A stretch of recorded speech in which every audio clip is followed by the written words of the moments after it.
پھر فرمایا ولا تقربوا مال الیتیم، مال یتیم کے قریب نہ جاؤ، الا مگر باللتی اس طریقے پر، ہی احسن جو سب سے اچھا ہے، یعنی اس کی حفاظت کرنے کے لیے یا اس کو مزید انویسٹ کرنے کے لیے جو بھی زیادہ بہترین سمجھو، یہ مراد ہے۔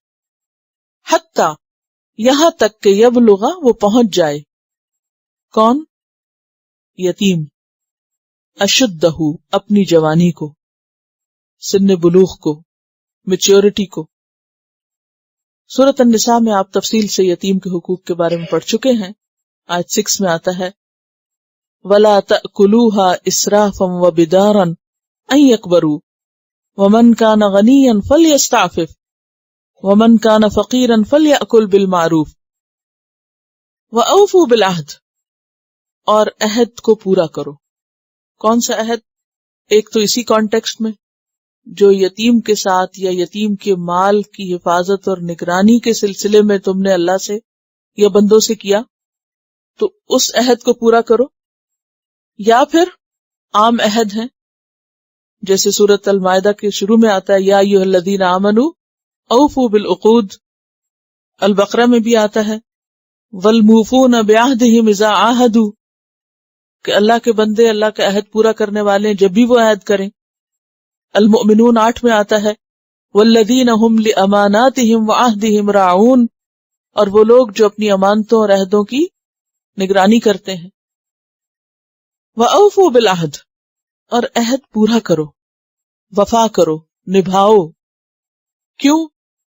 ان العہد، کیونکہ عہد کان مسئولا، ہے پوچھا جانے والا۔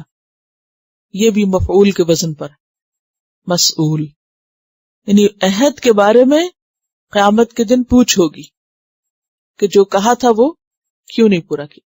اس میں آپ دیکھیے کہ عہد میں ایک تو عام روزمرہ کے چھوٹے چھوٹے وعدے ہیں، وہ بھی عہد میں آتے، لیکن خاص طور پر وہ عہد معاہدے جو لکھ کر کیے جاتے ہیں، جیسے نکاح جو ہے وہ ایک کانٹریکٹ ہے، اس میں جیسے مہر طے ہوتا ہے یا اور چیزیں جو بھی عہد معاہدے کے وقت شرائط طے ہوتی ہیں ان کو پورا کرنا لازم ہوتا ہے۔ اسی طرح اگر کسی کے ساتھ کوئی شراکت میں کاروبار کر رہا ہے تو کانٹریکٹ لکھے جاتے ہیں۔ تو بندوں کے ساتھ کیے گئے کوئی بھی معاہدے، خواہ وہ یتیم ہو، خواہ وہ عورت ہو، خواہ کوئی بزنس پارٹنر ہو، خواہ کوئی بھی انسان ہو، کہ جس کے ساتھ آپ نے لین دین کا کوئی عہد معاہدہ کیا ہے اس کو پورا کرو۔ اسی طرح آجر اجیر جو ہوتا ہے، مالک مزدور جو ہوتا ہے، آپ اگر کسی کو کسی کانٹریکٹ کے ساتھ رکھ رہے ہیں کہ جی تم اتنے گھنٹے کام کرو میں تمہیں اتنا پے کروں گی، ضروری نہیں کہ کوئی بہت بڑی کوئی پوسٹ کسی کو آفر کر رہا ہو۔ مثلاً آپ نے اگر گھر کی صفائی کے لیے کسی کو بلایا کہ آؤ تم 1 گھنٹے کے لیے اور یہ کام کرو اور اس پہ میں تم کو اتنا پے کروں، یہ کیا ہے؟ عہد ہے۔ اب آپ سارا کام کروا لیں اور اس کے بعد آپ کوئی نقص نکال کے، کوئی بہانہ کر کے، کوئی دھوکہ دے کے آپ اس کو کہیں کہ تمہارا کوئی حق نہیں بنتا، یا یہ کہ حق سے کم دے، یہ سب عہد کی خلاف ورزی میں آتا ہے۔ آپ کسی سے کوئی کام کرا لیں دھوکے کے ساتھ کہ تم یہ میرا کام کرو میں تمہیں اس پر اتنا دوں، کام کرا لیا اور اس کے بعد مزدوری دینے آنکھیں پھیر لی۔